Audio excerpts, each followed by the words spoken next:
Si mes calculs sont exacts, lorsque ce petit bolide atteindra 88 miles à l'heure, attends-toi à voir quelque chose qui décoiffe. À l'heure du goûter, on écoute le Magal West sur Westrack Radio. Interview, rubrique, micro-trottoir et musique sur Westrack. Nom de Zeus!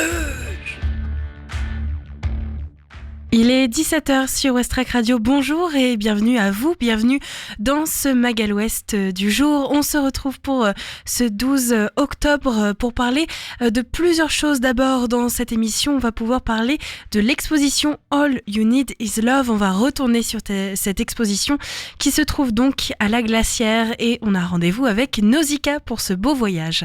Je vous propose comme tous les jours de la musique avec notre découverte du jour sur Westrack. L'album aujourd'hui s'appelle Zinda, signé Zinda Rendart. C'est ce que je vous propose de découvrir aujourd'hui. On va aussi parler météo, idées sorties comme tous les jours. Et puis aujourd'hui, notre invité, c'est le Phare. Ils lancent ce soir leur grande soirée pour la nouvelle saison.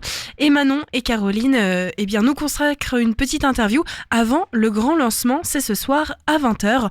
On va donc retrouver toutes ces informations. Il y a aussi les infos locales avec Mathieu. Voilà ce que je vous propose donc pour c'est cette petite heure que l'on va passer ensemble sur Westrack.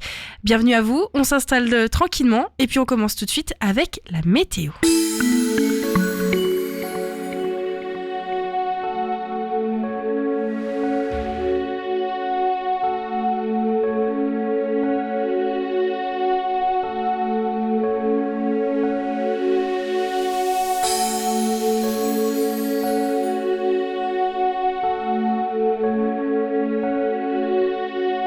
Pour cette fin d'après-midi au Havre, à Montivilliers et à Fécamp, quelques passages nuageux, parfois denses, sont attendus.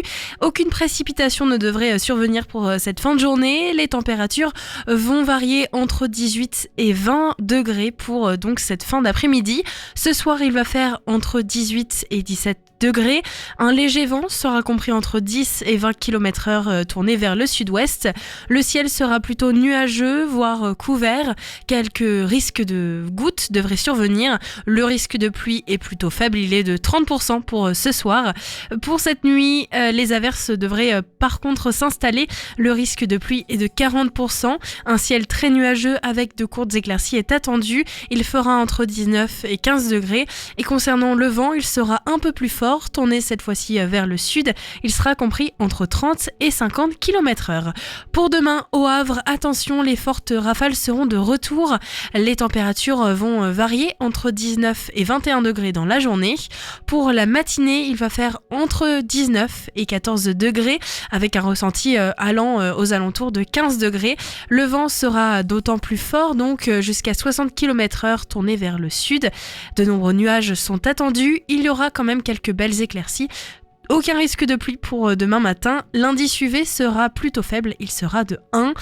Pour l'après-midi, la température tournera autour des 21 degrés. Le vent se poursuivra, toujours autour de 60 à 65 km/h. Tourné vers le sud-ouest, le ciel sera plutôt nuageux avec la possibilité de foyers orageux. Quelques averses prévues, le risque de pluie est plutôt sûr, il est de 70% pour demain après-midi. Et l'indice UV sera à nouveau faible, il sera de 1. Pour la soirée et pour la nuit, un temps plutôt nuageux avec possibilité de foyers orageux. Le risque de pluie, d'averse est de 55% pour cette nuit et pour demain soir et pour la nuit. Les températures vont varier entre 14 et 15 degrés. Le ressenti pourra être jusqu'à 16. La pluie devra donc accompagner normalement notre soirée et notre nuit pour demain. Voilà pour notre météo du jour. Je vous propose de retrouver tout de suite les infos locales. Tout d'abord, nous allons parler des 10 ans d'emprisonnement pour le 3e prévenu dans le cadre du décès d'Alan Afagar. On en parle avec vous, Mathieu, sur Westrack. Bonjour à toutes et à tous, les actualités locales de ce jeudi 12 octobre. Le parquet a requis 10 ans d'emprisonnement à l'encontre du dernier prévenu, jugé à Lille ce lundi 9 octobre pour avoir participé à l'enlèvement d'Alan Afagar, docker du Havre retrouvé mort en juin 2020. Ce Havrais de 36 ans, originaire du quartier de Bléville, n'avait pas pu être jugé en septembre 2023 en même temps que les deux autres prévenus en raison de l'absence de son avocat. Il est soupçonné d'avoir participé à l'organisation de l'enlèvement d'Alan Afagar. Le père de famille avait été découvert le lendemain, en juin 2020, sur le parking d'une école de Montivilliers près du Havre, battu à mort. Et comme pour les 2 autres Havrais jugés dans cette affaire, le parquet a requis 10 ans d'emprisonnement contre ce 3e homme déjà bien connu de la justice. La décision du tribunal de Lille est attendue aujourd'hui pour les 3 prévenus dans cette affaire qui a marqué durablement les Havrais. Réunis en conseil municipal ce lundi 9 octobre, les élus du Havre ont débattu sur l'augmentation du nombre de places de stationnement payant, de l'arrivée du LAPI pour lecture automatique de plaques d'immatriculation, déjà surnommée la sulfateuse APV qui arrivera en 2025 au Havre, mais aussi de la future ZFE. Tout comme l'extension du parc de stationnement payant, beaucoup de sujets ont fait débat, comme les personnes à mobilité réduite détentrices de la carte de mobilité inclusion stationnement qui devront désormais prendre un abonnement gratuit ou un ticket gratuit à l'horodateur pour ne pas avoir un PV. Les propriétaires de véhicules électriques devront eux aussi prendre ces abonnements ou tickets gratuits. De plus, pour justifier que leur voiture est bien électrique, ils devront obligatoirement apposer la vignette critère 0. Et tout de suite, les élus se sont inquiétés de la mise en place de la ZFE pour zone à faible émission au Havre. La loi imposera au Havre de restreindre la circulation des voitures polluantes en 2025. Édouard Philippe a rappelé que s'il compte respecter la loi, il n'en pense pas moins. La préfecture de Seine-Maritime organise un exercice de sécurité civile demain, vendredi 13 octobre. Les sirènes devraient se mettre en service.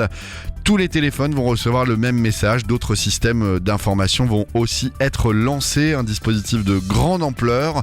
Et pour rendre le scénario plus réel, l'entreprise Yara France, spécialisée dans la fabrication de produits azotés, a été retenue comme site à l'origine d'un incident conduisant à un potentiel rejet de gaz toxique.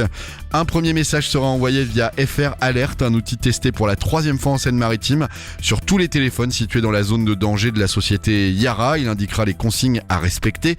Les habitants qui se sont inscrits sur le site de la communauté urbaine Le Havre Seine Métropole pourront être avertis rapidement et directement s'ils sont concernés par un événement de sécurité civile. Ils peuvent être alertés via une plateforme, par SMS, appel téléphonique et courriel en cas d'événement naturel ou technologique. L'Université du Havre et l'Hôtel de Ville du Havre ouvrent leurs portes au public à l'occasion de la 23e édition de la Fête de la Science. Une vingtaine d'ateliers sont programmés à partir d'aujourd'hui, jeudi 12, jusqu'au samedi 14 octobre. Découvrir le littoral d'Aquaco au crépuscule, s'initier au light painting ou à l'astronomie, venir voir l'Astrodome Planétarium ambulant. Voici quelques-unes des animations de la Fête de la Science. Elle s'installe au Havre à partir d'aujourd'hui dans le forum de l'Hôtel de Ville et à l'Université. Cette 32e édition s'articule autour de la thématique sport et sciences. Le programme de la Fête de la Science est disponible sur le site dédié de la Fête de la Science ou sur le site de l'Université du Havre. Et enfin, depuis cet été, des artistes et écrivains peuvent embarquer depuis le Havre pour rejoindre la Nouvelle-Calédonie en passant par New York, et ce, tout frais payés. Voilà l'initiative insolite que propose la Villa Albertine, institution de la France aux États-Unis visant à développer les résidences artistiques entre les 2 pays depuis le 15 août 2023. Elle innove en s'associant à l'armateur français Marfray pour ouvrir la Atlantic Pacific Artist Line, une ligne maritime entre l'Atlantique et le Pacifique dédiée aux artistes. Ils et elles pourront embarquer à bord du Marius, un porte-conteneur de 195 mètres depuis le Havre jusqu'à Papeete et Nouméa, en passant par New York, Kingston en Jamaïque et le canal de Panama, le tout en 5 semaines. Les candidatures sont ouvertes jusqu'au 31 octobre 2023 aux Français issus de la métropole et des départements d'outre-mer, ainsi qu'aux Américains curieux de découvrir l'Hexagone. Les candidatures doivent être transmises par mail à candidature@villa-albertine.org. L'embarquement est prévu au cours du premier semestre 2024. Merci Mathieu, vous pouvez retrouver toutes ces informations directement sur le site de westrack.com dans l'onglet podcast. Je vous propose comme toujours une petite idée sortie pour ce soir avec plusieurs événements culturels qui se déroulent au Havre pour cette journée du jeudi 12 octobre. Des idées sorties pour cette semaine ou ce week-end pour te culturer sur Westrack Radio. Au Havre est organisée ce soir une visite guidée de l'exposition Esclavage, mémoire normande, assurée par Anne Liénard, conservatrice et directrice du Muséum d'histoire naturelle. Elle s'appuiera sur les collections exposées pour évoquer la diversité des cultures africaines. C'est donc ce soir à partir de 17h15 à l'hôtel du Bocage de Bléville et c'est totalement gratuit, sans inscription.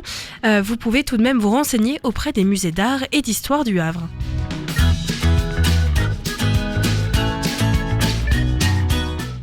Aujourd'hui est organisée une rencontre autour de la mobilité solidaire en partenariat avec le Fonds d'action sociale du travail temporaire et Mobinine Normandie. La mobilité solidaire au cœur de l'insertion et de l'intérim, voilà le sujet du jour. Au programme Forum, Job Dating, des agences d'intérim ouverts aux intérimaires et aux personnes en insertion, essais de véhicules électriques et scooters. C'est donc toute la journée aujourd'hui et ce jusqu'à 19h au 28 rue Lamartine au Havre.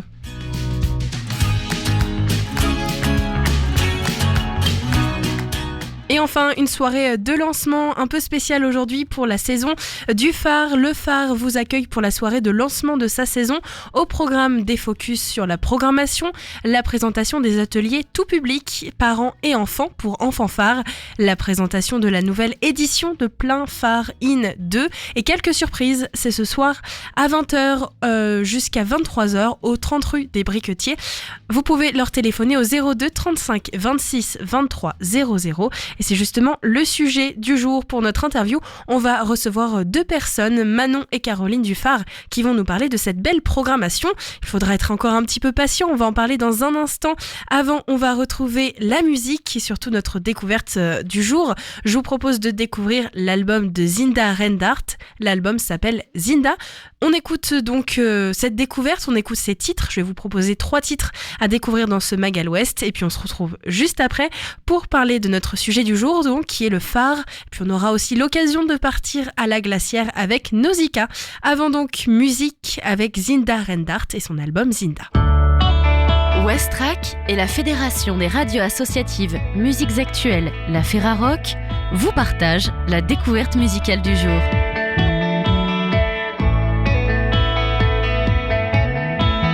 Le nouvel album Zinda de Zinda Rendart est sorti le 29 septembre 2023 chez Libertalia Music et Wiser Records. Fille du vent, descendante de Django, Zinda Rendart sera toujours en quête de ses racines, malaxant le moderne et l'ancien, remixant éternellement son grand voyage, sorte de résilience créée pour un idéal au présent. Dans sa musique, elle est ambassadrice de la langue Sintix, la langue officielle des Sinti, communément appelée les Gitans, exprimant au mieux son esprit de liberté et d'aventure, manière aussi de se réapproprier son héritage.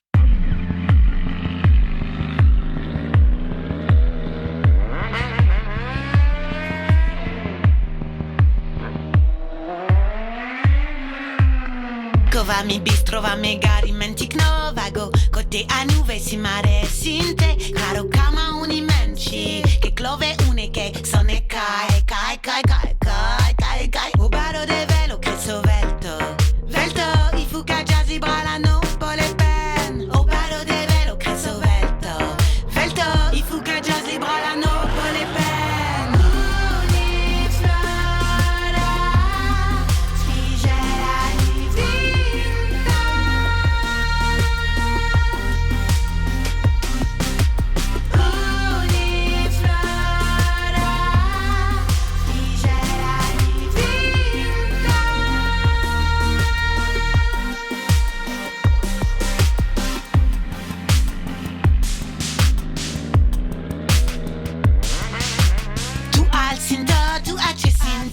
Sinte preistike sinte Te dice išterna che perella Vim schrentu Giovanni Issimo lovago I gaiga But kam le pen Kun siklas tut Rakes romenes Kun siklas tut Rakes romenes Un chave siklen man rakas Sinti case Preistike Sinti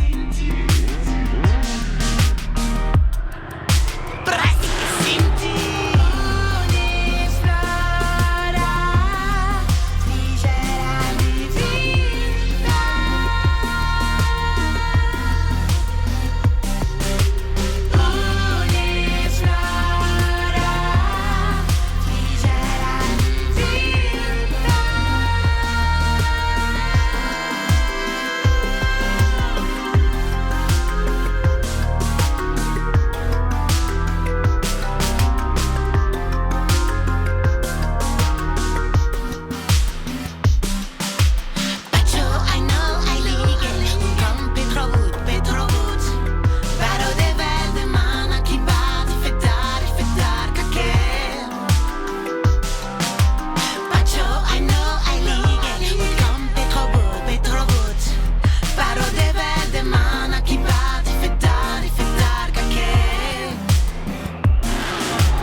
Zinda casse les codes, s'épanouit dans l'électro, tendance artistique la plus forte du moment, qui permet d'exprimer au-delà des normes actuelles son ouverture et sa diversité. Son cursus musical est tout à son image, classique par son passage au conservatoire de percussion, sa découverte des chants lyriques et son diplôme à la fac de musicologie. Elle est aussi touchée par les cultures urbaines, avec là encore cette impérieuse nécessité de sortir des silos et de briser les chaînes.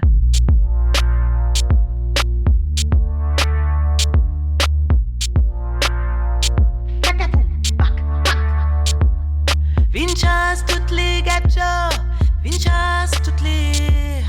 Tout votes voulait lire, tout votes voulait lire. Vinchas toutes les gadgets, vinchas toutes les. Tout votes voulait lire, tout votes voulait lire.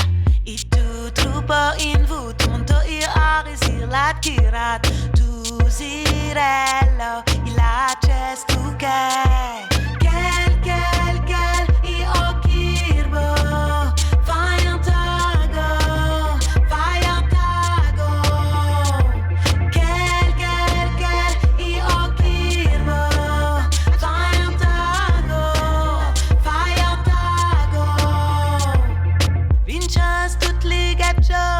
Vinchas toutes les. Titres le funitrage, titres le funitrage.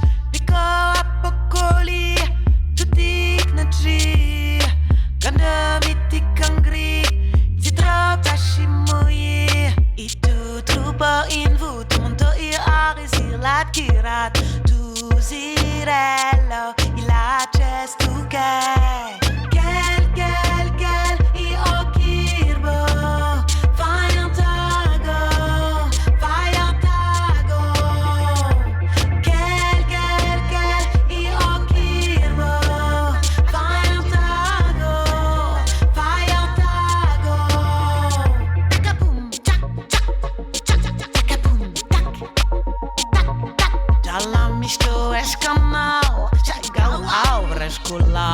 Jalam isto es canal, taigau aubres kulau. E tu tjadeben, kek man. Piumatu, strakmatu, dusho mavro, diko ringla, mukumengar, dikemen.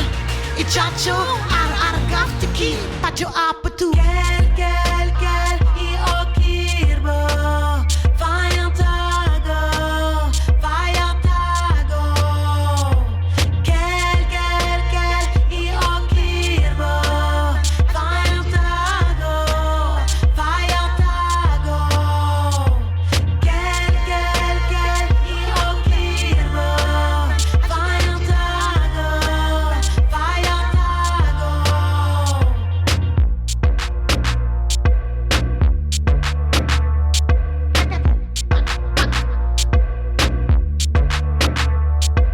Zinda Reinhardt nous l'explique. Elle dit aimer envisager la musique comme un immense territoire d'expérimentation. Elle est délibérément universelle et traite de l'individu dans son acceptation première, à la fois spirituelle et organique. Elle tend à créer une musique résolument populaire avec des aspects plus audacieux qui prennent en compte l'évolution de la société, des mentalités et des techniques.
ninja. Appelmi che già trai bomboreri, a Villa Tavi, Bari, Zinda. Akın pes, fikira, duşun duş. Jangaman va au téléphone, faire de gueule. Akın pes, fikira, duşun duş. Tous les mots que perero, rero de tu fare, tu freke.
Cet album, sorti le 29 septembre 2023, Zinda, signé Zinda Rendart, est à retrouver dans toutes les points de vente habituels. Pour plus d'informations, rendez-vous sur le site de la ferrarock.org.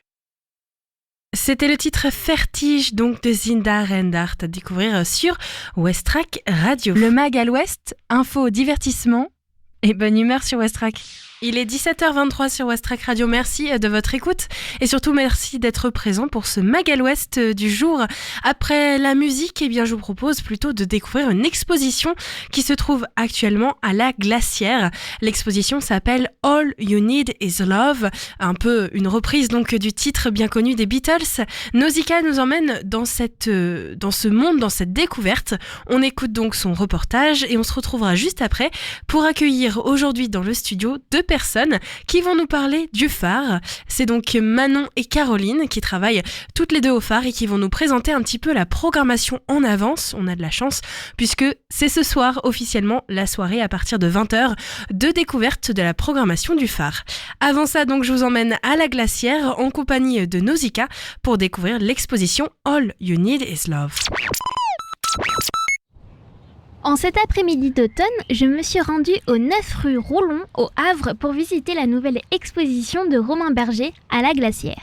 Natif de Normandie, Romain Berger vit et exerce la photographie artistique depuis 8 ans à Rennes. De formation cinématographique et théâtrale, il est depuis l'enfance animé par l'image et la culture populaire. Influencé par l'art de la mise en scène et du photographe David Lachapelle ainsi que de l'esthétisme coloré du réalisateur Greg Araki, le travail de Romain Berger est salué internationalement pour sa singularité et l'impertinence assumée de ses productions. Ode à la vie, à l'amour et à la liberté d'expression, les œuvres de Romain Berger parlent de notre monde et donnent une représentation de la communauté queer tout en jouant avec ses clichés. Régulièrement célébrées dans des magazines et des expositions à l'étranger, les créations de Romain Berger ont donné lieu au livre Life's a Cabaret, publié en septembre 2022 par l'éditeur anglais Men on Paper Art. Au même moment, en Allemagne, la publication internationale Menstruals Auge Sex Utopia, un livre de 400 pages présentant 70 artistes du monde entier, le plaçait aux côtés du duo d'artistes français Pierre et Gilles. Du 16 septembre au 14 octobre, la galerie havraise La Glacière expose donc le photographe Romain Berger au terme de sa tournée internationale All You Need Is Love. Après Rennes, Genève, Brighton, Amsterdam et Berlin, et pour sa plus grande exposition jamais présentée, l'artiste engagé dévoile son univers très personnel. Sur fond de décors colorés, décalés, tendres et érotiques, le photographe joue avec les clichés véhiculés par une société homophobe et y parle de ses désirs et secrets les plus profonds pour montrer que la vie n'a pas de règles et que nous sommes seuls maîtres de notre jeu. Cependant, Romain Berger doit batailler pour se faire exposer en France, les galeries d'art le trouvant trop pornographique. Je suis donc allée mener mon enquête où j'ai rencontré Olivier Bouzard à La Glacière.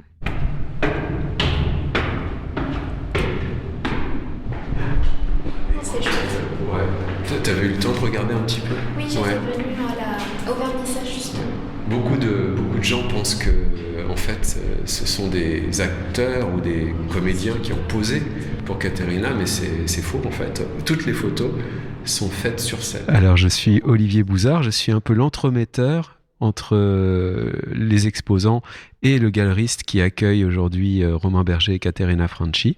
J'ai effectivement découvert un peu par hasard en début d'année, lors d'un séjour en Allemagne, un livre édité par une maison d'édition anglaise qui proposait une rétrospective photo des travaux de Romain Berger. Et avec surprise, en lisant qu'il s'agissait d'un Normand d'origine, je me suis intéressé à son cas, si l'on peut dire, en plus à son travail. J'ai d'abord acheté 2 photos et du coup je suis rentré en relation par mail interposé avec cet artiste qui m'a dit qu'il était originaire de Cherbourg et qu'il travaillait depuis 8 ans à Rennes. L'interrogeant sur la possibilité de voir son travail en galerie, il m'a avoué qu'il avait beaucoup de difficultés à exposer en France parce que les galeries étaient très frileuses par rapport au thème de ces photos qui sont érotiques, mais érotiques parfois au sens très soft du terme. Dans la galerie actuellement, il y a des choses un petit peu plus osées, mais c'est vrai que c'était pour moi un homoérotisme très accessible, peut-être pas très grand public, mais quand même très accessible par rapport à d'autres choses que l'on peut voir par ailleurs. Du coup, j'en étais surpris et un petit peu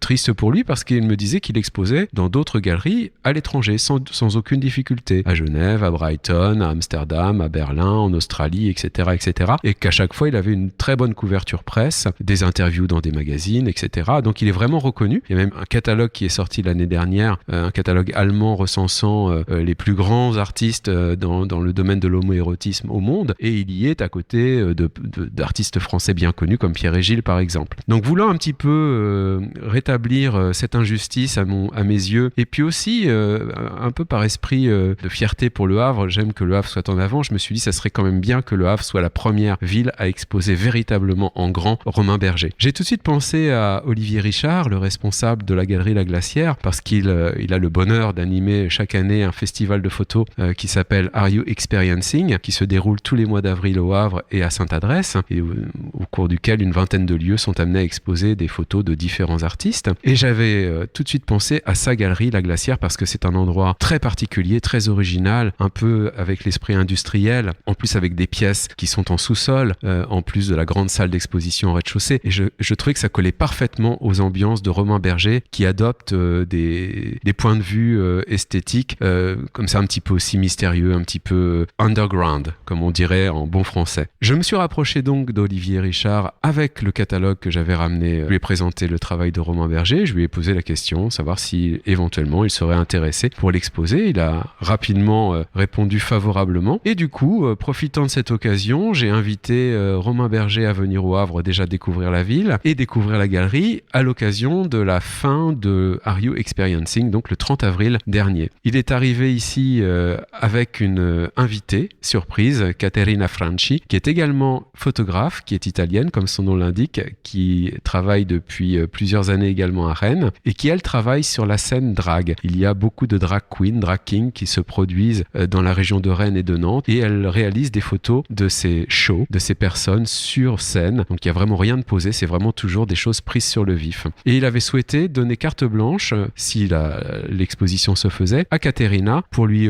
offrir une pièce, entre guillemets, qui constituerait en plus sa toute première exposition. Voilà, le rapprochement entre Olivier Richard et les artistes s'est très bien effectué. Du coup, ils sont arrivés à la conclusion qu'ils devaient effectivement proposer une exposition au Havre et cela s'est fait depuis le 16 septembre dernier. Est-ce que tu penses que c'est un choix politique d'exposer Romain Berger au Havre, en France, aujourd'hui, alors que ça fait scandale? Alors, je ne sais pas si l'exposition de Romain Berger peut vraiment faire scandale. En tout cas, elle est peu acceptée dans les galeries traditionnelles pour des raisons de conservatisme ou peut-être d'ignorance tout simplement de la façon dont la société évolue, qui à mon avis, par son regard, est beaucoup plus ouverte aujourd'hui à l'érotisme et à l'homoérotisme en particulier aussi. Également aux drag queens, puisque je n'oublie pas de parler de Caterina Franchi. Je ne pense pas qu'il y ait vraiment vraiment un parfum de scandale dans ce que ces artistes font. Il y a juste une réticence qui est liée à certaines valeurs peut-être qui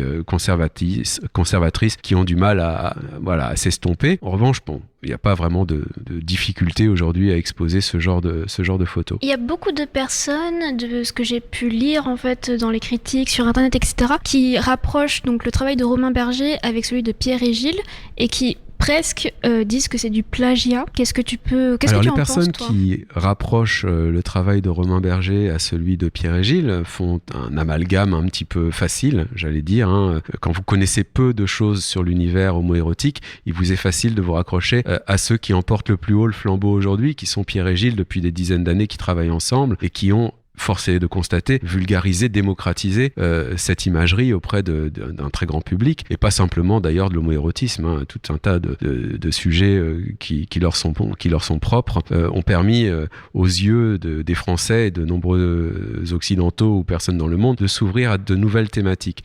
Néanmoins, esthétiquement, il y a certes des rappels par des thématiques choisies. Par exemple, on trouve dans certaines photos de Romain Berger le thème des matelots, qui est cher à Pierre et Gilles, évidemment, mais qui est cher à tout un univers homoérotique ou queer que l'on retrouve chez plein d'autres photographes qui travaillent dans ce domaine-là. Romain Berger lui-même ne se réfère pas d'emblée à Pierre et Gilles, il appelle plutôt d'autres noms comme David LaChapelle aux États-Unis, ou Araki, qui est un réalisateur, ou James Bidgood, qui est véritablement sa référence des années 70, qui a vraiment ouvert le champ de l'homoérotisme. Donc c'est plus eux leur référence. Par contre, évidemment, se voir comparé au travail de Pierre et Gilles ne peut être que valorisant pour un artiste comme Romain Berger, puisque ça veut dire qu'il y a déjà un certain aboutissement dans sa recherche esthétique, et puis peut-être une certaine dimension politique, effectivement, qui vient titiller les yeux et les esprits des gens qui voient son travail. Est-ce qu'on peut parler un petit peu du travail de Caterina Franchi, et est-ce que tu peux parler de sa pièce qui est exposée, et est-ce que tu peux nous dire en quoi elle se marie très bien avec le travail de Romain Berger? Alors, le travail de Caterina Franchi, quand on arrive à la Glacière, se découvre normalement en tout dernier lieu, puisqu'il s'agit du deuxième étage souterrain. Il se marie vraiment parfaitement avec l'environnement créé par l'exposition de Romain Berger, parce que déjà, il fait appel à des lumières qui sont celles de la scène, alors que Romain Berger, lui, travaille beaucoup sur les lumières cinématographiques. Quand on voit les tirages de Romain Berger, on a l'impression d'avoir des arrêts sur image de films. Les productions, les œuvres de Caterina Franchi, elles, sont des arrêts sur image de scène. Donc ça se rapproche déjà d'une certaine manière. En plus, les personnages, évidemment, qu'elle représente sont par nature des hommes déguisés en femmes, des femmes déguisées en hommes, donc des personnages un peu interlopes, très flamboyants, avec beaucoup de couleurs. Et ces couleurs sont, dans l'univers des deux artistes, des choses qui sont très très prégnantes, qui sont très visibles, très présentes, qui sont là pour montrer aussi de la joie. Il n'y a aucun caractère morbide dans les photos présentées par Caterina Franchi et Romain Berger. Il y a une revendication, un discours certainement qui vient mettre en lumière peut-être les réticences ou les blocages que notre société a encore vis-à-vis de certains de ces sujets, mais tout cela est sublimé par une approche esthétique très lumineuse, très joyeuse même, je dirais, sans cacher toutefois parfois justement les messages de blocage qui existent toujours, en mettant en avant des situations qui peuvent rappeler que notre société n'est pas encore complètement ouverte à la fluidité, à la liberté, qu'elle soit sexuelle ou tout simplement de genre. À ton avis, l'exposition peut y venir en famille? On peut venir en famille à cette exposition. Il y a, il faut le savoir quand même, quelques clichés, notamment dans la deuxième pièce souterraine accordée à Romain Berger, où il y a sa toute nouvelle série, en tout cas l'amorce de sa toute nouvelle série, qui s'appelle Furious, qui est beaucoup plus érotique et sexualisée, où l'on peut voir effectivement des sexes masculins, dont certains en érection. Alors évidemment, ce ne sera pas peut-être adapté à un public très jeune, même si moi j'ai tendance à penser que les premiers choqués par ce genre d'image sont plus les parents que les enfants. Sur ces photos, il n'y a pas de relation sexuelle. On voit juste un corps offert à la vue, mais sans relation sexuelle. Donc il n'y a pas vraiment d'incitation à l'acte, mais on peut comprendre qu'effectivement, il vaut mieux, si l'on vient en famille, privilégier le premier étage et peut-être passer directement ensuite au deuxième souterrain pour aller voir l'exposition de Caterina Franchi si l'on ne veut pas froisser les âmes sensibles. Merci beaucoup Olivier. Est-ce que tu veux rajouter une information supplémentaire ? Je sais que le vernissage s'est très très bien passé, que ça a été vraiment une très belle expérience pour Caterina et Romain, parce qu'il s'agissait véritablement de leurs premières grandes expositions en France, qu'ils ont été très touchés de l'accueil et de la bienveillance du public havrais, qui était venu vraiment très nombreux, puisqu'on était entre 180 et 200 sur cette soirée, ce qui est beaucoup. Ça leur a fait du bien. Je pense que pour eux, artistiquement, c'est certainement une étape très importante dans leur évolution. J'espère maintenant que les ventes vont être à la hauteur de cette satisfaction. Il y a encore un finissage qui a lieu le 14 octobre, durant lequel nous souhaitons d'ailleurs associer une association locale afin de leur reverser 10% des fruits des ventes qui auront été réalisées ce jour-là. Voilà, donc on espère avoir vraiment beaucoup de personnes qui vont venir pour découvrir le travail de Romain et Caterina, en tirer une expérience personnelle peut-être, une curiosité supplémentaire, avoir envie peut-être d'aller voir leur travail ultérieurement dans d'autres villes ou sur leurs sites internet, et puis si possible acquérir les œuvres de ces artistes qui ont besoin effectivement d'être soutenus. Merci beaucoup Olivier Bouzard pour cet échange. Vous pouvez donc retrouver le travail de Romain Berger sur son site internet romainberger-photographie.com et suivre Caterina Franchi sur son Instagram Caterina Franchi-8ph. Et puis si vous voulez voir l'exposition All You Need Is Love, la glacière est ouverte au 9 rue Roulon les vendredis et samedis de 15h à 19h ou sur rendez-vous au 06 91 21 04. C'était Nausicaa pour Westrack Radio. Il est 17h37 sur Westrack. On se retrouve donc pour la deuxième partie de l'émission. On va pouvoir parler du phare puisque ce soir, c'est la grande soirée de lancement pour leur programmation. Je reçois donc Manon et Caroline dans le studio et on en discute tout de suite sur Westrack. Aujourd'hui, je reçois Manon Thémine-Picard qui est chargée de communication au phare et Caroline Daguin, secrétaire générale au phare. Bonjour à vous deux. Bonjour. Bonjour et merci. Alors la saison commence tout juste cette semaine, ça tombe bien, ça commence même ce soir avec la présentation du programme. Tous les curieux et curieuses sont donc invités au phare pour découvrir cette belle programmation.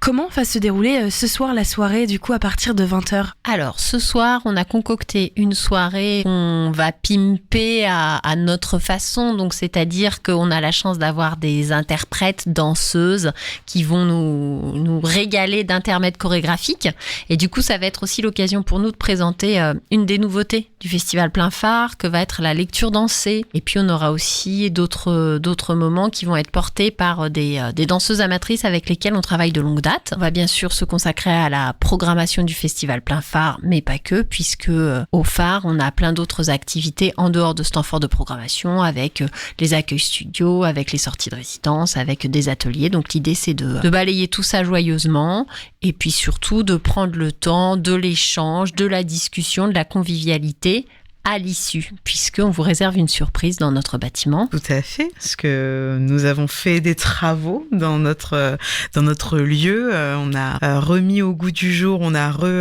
refait à l'image du projet de Fouad Boussouf, notre directeur, notre hall. Nous sommes dorénavant munis d'un bar fonctionnel très très beau, sans prétention quelconque. Mais voilà, l'idée c'était aussi de pouvoir fêter un peu l'inauguration de ce nouvel espace de convivialité qu'on a pensé ensemble et pour le public et autour toujours bien sûr d'un petit pot buffet, ce qu'on sait recevoir au phare. Ça donne envie en tout cas. Donc c'est une présentation, mais c'est pas seulement le fait de dévoiler la programmation, il va y avoir quand même aussi un petit peu de spectacle. Tout à fait, oui, l'idée c'est vraiment de ponctuer cette soirée avec des temps de chorégraphie. On a la chance d'avoir deux interprètes du spectacle Feu, qui est la dernière création de notre directeur Fouad Boussouf, qui vont être présentes et qui vont en fait faire des performances, des improvisations, qu'elles ont déjà un peu commencé à travailler, sur non pas de la musique, mais de la poésie. Et on a la chance de recevoir Mohamed Iyad Smaïn, qui est jeune comédien en formation à la Comédie de Saint-Étienne, mais qui par ailleurs est connu du public parce qu'il est lauréat du prix des meilleurs lecteurs, option collège, donc il y a quelques années maintenant. Mais c'est vraiment un jeune homme qui a un phrasé formidable, qui a des choix aussi littéraires à la fois contemporains et classiques, et donc à eux trois nous ont préparé des ponctuations poétique, poésie des corps et poésie des mots. Est-ce que cet événement est ouvert à tous? Est-ce qu'il faut s'inscrire sur le site? En plus, vous avez un nouveau site, on va en parler dans un instant. Comment ça se passe pour, du coup, ce soir, pour venir, en fait, au phare? Alors, il vous reste 2 heures pour réserver sur notre nouveau site. C'est toujours mieux de réserver parce que nous, ça nous rassure. On sait combien de public on accueille, mais vous pouvez tout à fait venir de façon spontanée au Débeauté. On vous fera rentrer, bien sûr, dans la limite des places disponibles. C'est une soirée qui est en accès gratuit. Ce site, il est tout beau, tout neuf. Justement, c'est vraiment l'inauguration du nouveau bar, du nouveau hall, du nouveau site. On peut donc retrouver toute la programmation et les billets directement dessus. On peut en fait réserver dessus. Tout à fait, tout à fait. À l'occasion de cette soirée, on lancera la billetterie et la présentation de tous les spectacles aussi sur notre site internet, qui dorénavant est équipé d'une billetterie intégrée. Encore jusqu'à l'année dernière, on passait par d'autres plateformes extérieures et aujourd'hui, vous pouvez faire votre petit shopping festival en restant complètement sur notre site. Et puis, vous avez la possibilité notamment de créer des comptes qui seront personnels où vous pouvez retrouver l'ensemble de vos billets, l'ensemble des ateliers, etc. Donc, il y aura l'ensemble de la programmation qui sera très facile d'accès. Et c'est le cas aussi, bien sûr, du coup, pour réserver pour ce soir. On peut réserver, mais qu'est-ce qu'on peut réserver? Qu'est-ce que vous nous proposez pour cette saison 2023-2024? Il y a énormément de choses, le retour de Enfants Phare, de Plein Phare In qui fêtera sa 2e édition. Mais qu'est-ce qu'on peut retrouver d'autre? Alors, on peut retrouver tout un tas d'activités. C'est vrai que au phare, on développe un projet assez vaste puisque il y a bien sûr tout le travail de création qui est mené par notre chorégraphe directeur avec près de 4 spectacles qui sont en tournée partout en France. Donc ça, on va dire que c'est le volet qui est peut-être le moins visible au Havre parce qu'on a la chance d'avoir un directeur qui tourne partout en France et à l'international. Mais ça, c'est important de le rappeler. On retrouve aussi de façon régulière, à peu près au rythme d'un rendez-vous par mois, en fait, ce qu'on appelle des sorties de résidence. Puisque une autre de nos missions, en fait, c'est d'accueillir des compagnies au travail. Puisqu'il y a beaucoup de chorégraphes qui ont besoin de temps pour réaliser leurs nouvelles pièces. Et nous, on leur met à disposition notre studio, petit ou grand en fonction d'où ils en sont de leur étape de travail. Et pendant à peu près 2 semaines, ils ont à dispo les espaces, des moyens techniques pour avancer, travailler. Et à chaque venue d'une compagnie au Havre, on a envie qu'il y ait des temps de rencontre et d'échange avec le public havrais. Et ça prend des formes assez simples, mais qui sont à la fois conviviales et qui permettent vraiment des rencontres sincères. On les développe sous 2 formes, donc les sorties de résidence, donc c'est-à-dire qu'en général, les rendez-vous, ce sont les jeudis soirs. C'est en accès là encore libre et gratuit, et à 18h30. Et la compagnie va nous montrer là où elle en est de son étape de travail. Donc ça peut être très abouti, presque un spectacle, ou ça peut être un tout début. Alors, à noter dans vos agendas, la prochaine sortie de résidence, ce sera au mois de décembre, avec la compagnie Cube du chorégraphe Christian Hubel, et ce sera le jeudi 20 décembre à 18h30. Et les autres rendez-vous qui sont aussi réguliers, ce sont les ateliers de pratique artistique. Alors, on peut être danseur initié ou danseur débutant ou danseur amateur. En général, les artistes arrivent à peu près à fédérer le groupe, quel que soit le niveau, en tout cas l'hétérogénéité du niveau. Et en fonction des possibilités des compagnies, ça va être des ateliers de 2 heures en soirée ou parfois 2 fois 2 heures sur les week-ends pour avoir un petit peu plus de temps pour justement se mettre au travail et développer sa curiosité et puis cette rencontre artistique. Alors on a fait une petite exception avec Christian Hubel. L'atelier de pratique va prendre une autre forme beaucoup plus festive puisque la compagnie Cube sait prendre soin des enfants et il propose des balles très joyeux et très festifs, et du coup nous on en a profité pour proposer un bal de Noël qui aura lieu. Là, c'est une bonne nouvelle pour les enfants et les parents. C'est vrai. Voilà, c'est à partager en famille, parents enfants, le mercredi 13 décembre. On va pratiquer mais de façon beaucoup plus festive la danse. Voilà un des exemples, et donc ça, soyez vigilants, c'est des rendez-vous qui seront à peu près mensuels. Je reviens sur le bal de Noël. Est-ce que on peut imaginer un bal avec des tenues, vraiment les belles robes, les beaux costumes, tout ça, ou est-ce que c'est plutôt un bal un peu plus simple où on s'habille un peu comme on veut, sans dress code, on va dire? Il n'y a pas de dress code princesse, on serait plus sur un dress code destroy. Ok, c'est un autre C'est pour thème. les enfants, c'est pour les enfants. C'est vrai, mais quand on imagine bal de Noël, c'est vrai qu'on imagine plutôt des tenues un peu plus traditionnelles. C'est pour ça ma question. On est plus rock. Voilà, un bal de Noël rock pour les enfants. Un peu rock foufou. Voilà. Venez comme vous êtes, avec votre petit grain de folie. N'hésitez pas à porter du fluo, on adore. D'autres rendez-vous, il y a aussi le festival Haddock qui arrive avec un atelier le 14 octobre. Alors il est déjà complet, mais on peut quand même en parler puisque c'est en lien avec le Haddock Festival du Volcan, avec un éveil corporel, et encore une fois, les enfants et les parents sont mis au même niveau.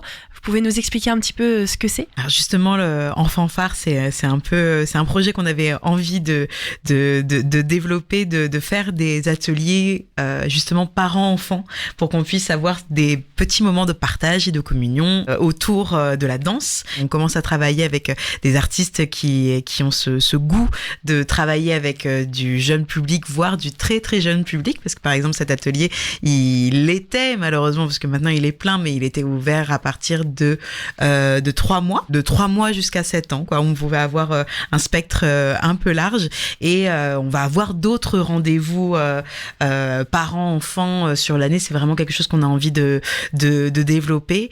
Et oui, c'est dans le cadre du lancement aussi de la billetterie du festival Haddock. On accueille les collègues du Volcan, comme on fait pas mal d'échanges chorégraphiques entre le Volcan et nous. Et là, c'était l'occasion d'avoir un moment de partage entre le public famille et des artistes chorégraphiques vrai. Et on peut rassurer les auditeurs parce qu'on parle d'un événement qui est complet, mais le Haddock Festival et le phare, c'est pas seulement cet événement, il y en a d'autres aussi. Alors tout à fait, on va passer le relais. Plein Phare va se terminer en fait avec un des premiers spectacles du Haddock Festival, puisque depuis l'année dernière en fait on a la chance de collaborer assidûment avec le Volcan, et pour la 2e année on va lancer le festival Plein Phare au Volcan. Le Volcan accueille Plein Phare In, et du coup on s'est dit que cette année, en clôture de Plein Phare In, on allait leur rendre l'appareil et accueillir une des premières représentations du festival Haddock, et pour ça on s'est entendu en fait sur l'accueil de Yuval Pic, un collègue chorégraphe, directeur aussi d'un centre chorégraphique, celui de Rieux-la-Pape, et qui va proposer un spectacle à partager en famille qui s'appelle Future Now, qui est accessible donc aux enfants à partir de 6-7 ans. Et en fait, c'est des très beaux portraits, puisqu'on est face à 4 danseurs-interprètes, qui sont de nationalités différentes et qui vont aussi se livrer sur leur enfance, sur leur langue maternelle, sur leurs souvenirs d'enfance. Et du coup, voilà, ce spectacle-là réunit à la fois l'amour de la danse et l'idée de proposer une belle œuvre artistique à la jeunesse. Et du coup, il y aura également un atelier qui s'intitule « T'étais qui quand t'étais petit ?» Et l'idée, c'est de travailler avec un des interprètes de la pièce autour d'un souvenir d'enfance. Comment on peut incarner ce souvenir d'enfance, comment on peut le partager, et là encore, en atelier parents-enfants. Donc la représentation de Future Now, ce sera le dimanche 3 décembre à 16h. L'atelier sera un petit peu en amont, la veille, le samedi 2 décembre de 10h30 à 12h. Quelques groupes scolaires auront la chance et le privilège de venir le lundi 4 avec leur classe pour des représentations dédiées aux scolaires. Donc pour la représentation et l'atelier, on le confirme, ce n'est pas complet, en tout cas pas pour le moment. Et donc il faut se ruer sur le site à partir de 20h pour pouvoir du coup accéder à la billetterie pour le Haddock Festival. On a parlé tout à l'heure des résidences d'artistes. Je voudrais faire un point sur la création 2023 puisque c'était Feu, ça s'est terminé en septembre.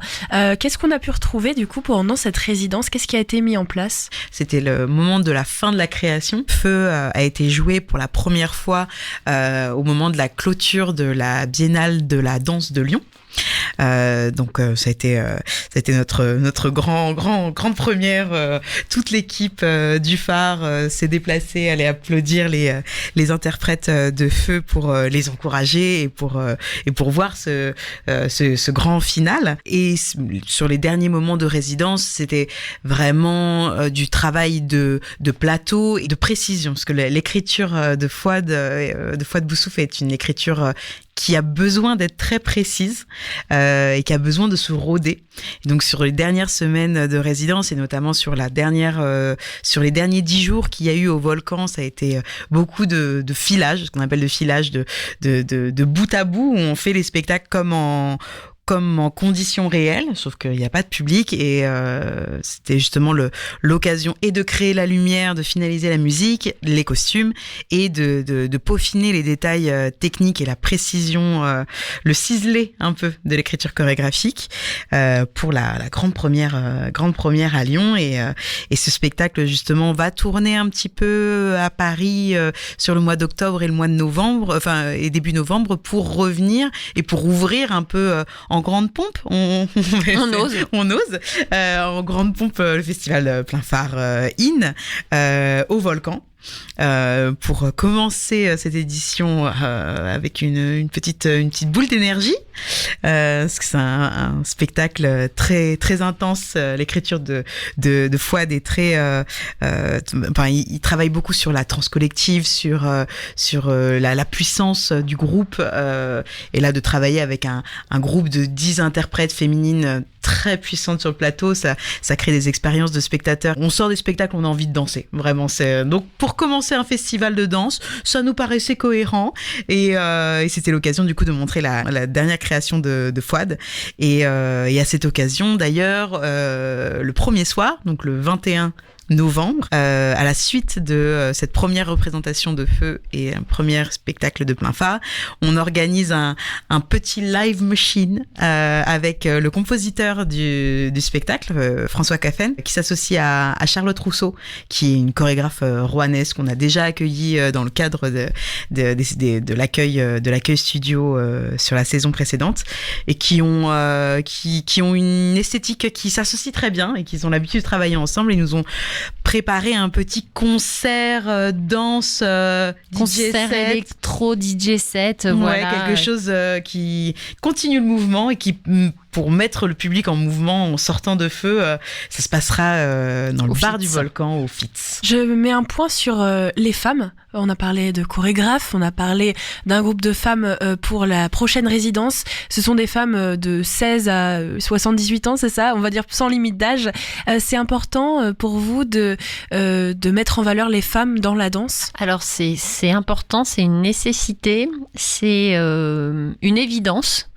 C'est vrai qu'on s'inscrit globalement dans le projet qui est défendu par l'association des centres chorégraphiques nationaux, qui est vraiment d'apporter une vigilance particulière à la visibilité des femmes chorégraphes. Et même en essayant d'y être attentif, on se rend compte que c'est très très difficile d'établir une programmation paritaire, parce que les femmes chorégraphes sont moins soutenues, tournent moins, ont moins de visibilité, et de fait, il est plus facile de voir des spectacles de chorégraphes hommes, et ça se ressent dans les programmations.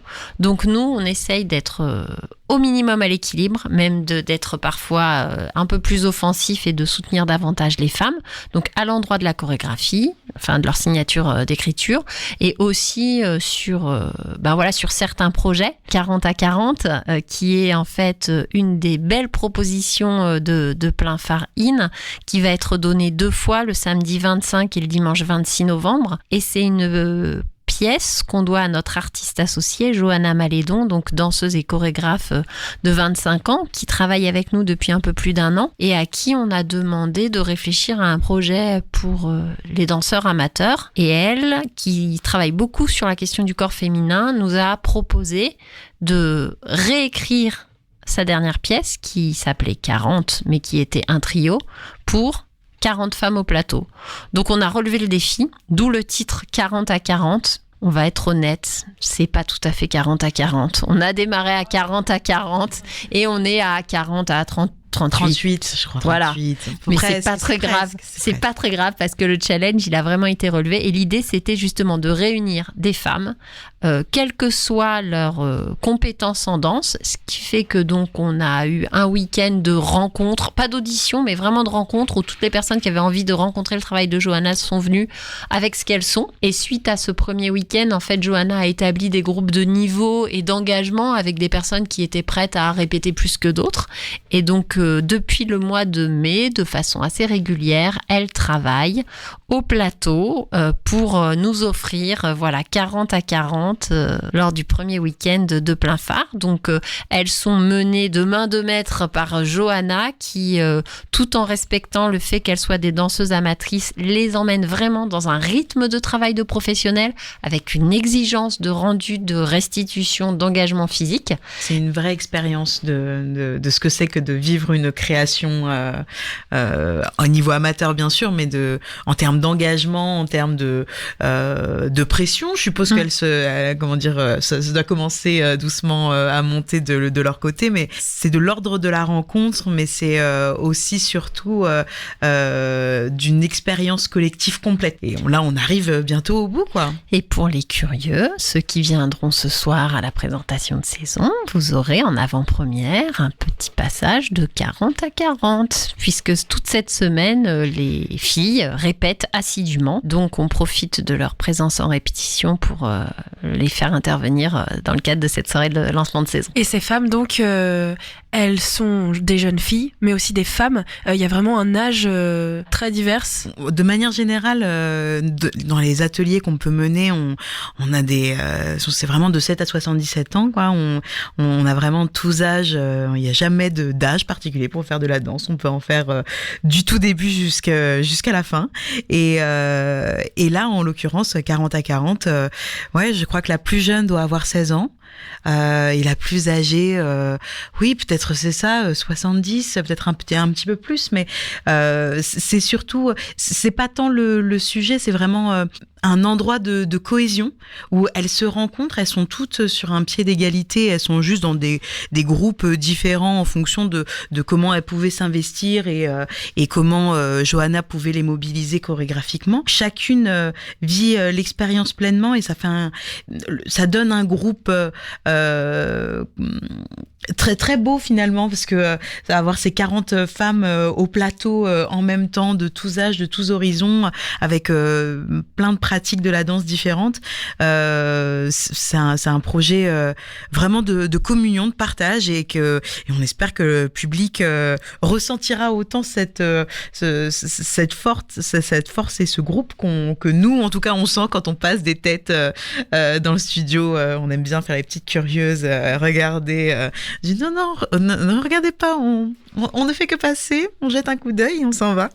Et non, ça fait des beaux moments en répétition, donc ça devrait faire de très beaux moments sur le plateau. C'est aussi un message que vous avez au niveau des ateliers. On parlait des enfants. Les enfants ont aussi le droit à leur programmation, mais aussi pour les personnes un peu plus âgées qui peuvent avoir des a priori sur la danse en se disant c'est pour les jeunes, il faut être en forme, etc.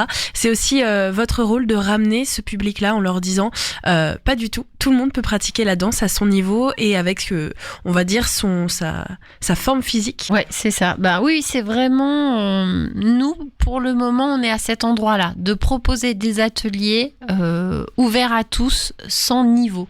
Ça fait 1 an maintenant qu'on met en place le projet de Fouad et on sent qu'on répond aussi à une demande, même s'il y a beaucoup d'écoles sur le Havre, il y a aussi des gens qui n'ont pas forcément envie d'être dans une pratique hebdomadaire régulière. Nous, on n'est pas une école de danse. On est vraiment à un endroit de partage et de découverte artistique. En fait, la curiosité artistique qui prévaut avant la condition physique. Et donc, du coup, à partir du moment où on vient avec l'envie de rencontrer le chorégraphe qu'on aura face à soi et d'être un tant soit peu à l'écoute du groupe dans lequel on va être, l'aventure démarre et l'aventure, elle est jusqu'à présent belle.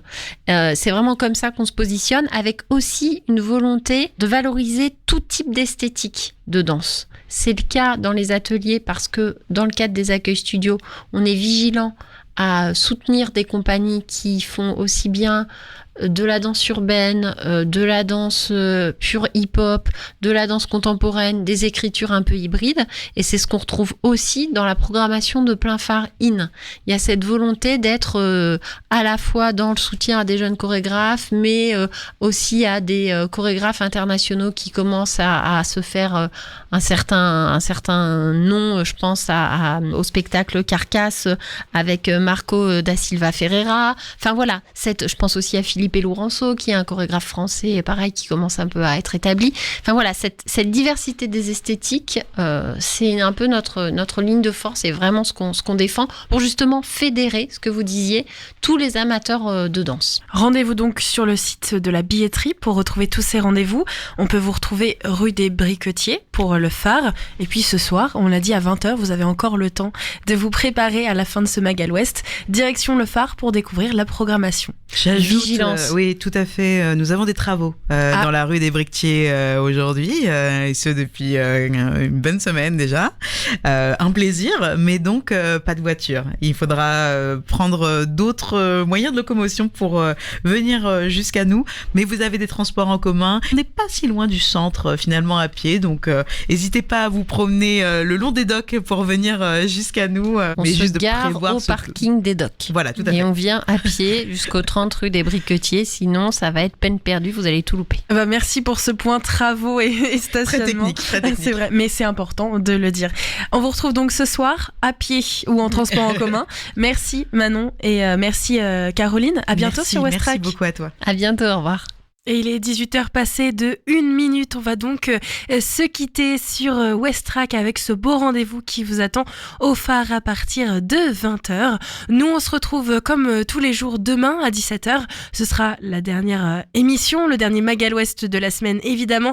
Alors, je vous attends très nombreux. Et demain, on parlera épicerie locale avec Épiboujou qui rencontre quelques difficultés. On en parlera donc demain avec notre invité. Et puis, on se quitte comme toujours en musique pour bien commencer la soirée sur West Track. Je vous propose un titre qui s'appelle Gaëtan Nonchalant. Le titre s'appelle Plage du Nord. On est bien sûr en France. On voyage un petit peu avec Gaëtan Nonchalant jusqu'au nord sur ces plages. Et puis moi je vous dis donc à demain. À partir de 8h, vous avez rendez-vous avec Mathieu pour le 8 à 9. Et nous on se quitte. Les plages du Nord, c'est signé Gaëtan Nonchalant sur West Track.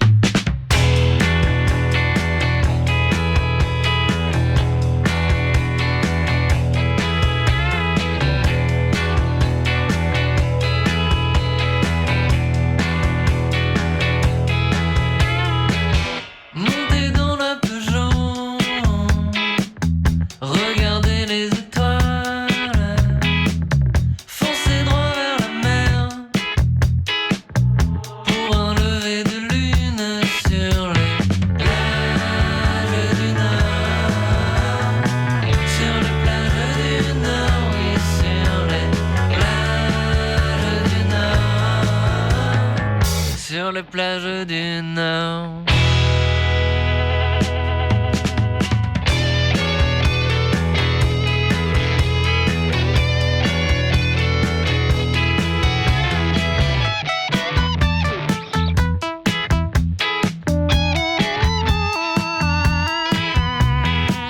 C'est la course des astres pour aller cueillir la lumière qui n'était pas la mienne.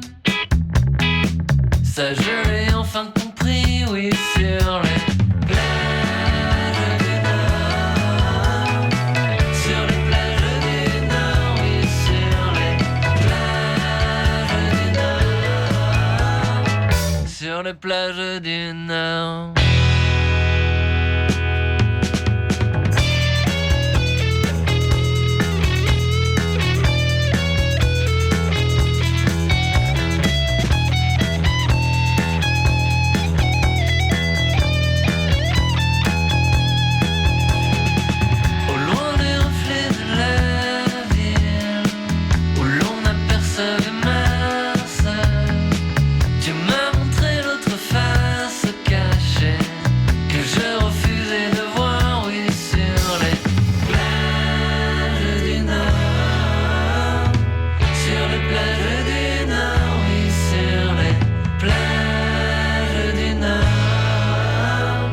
Sur les plages du Nord.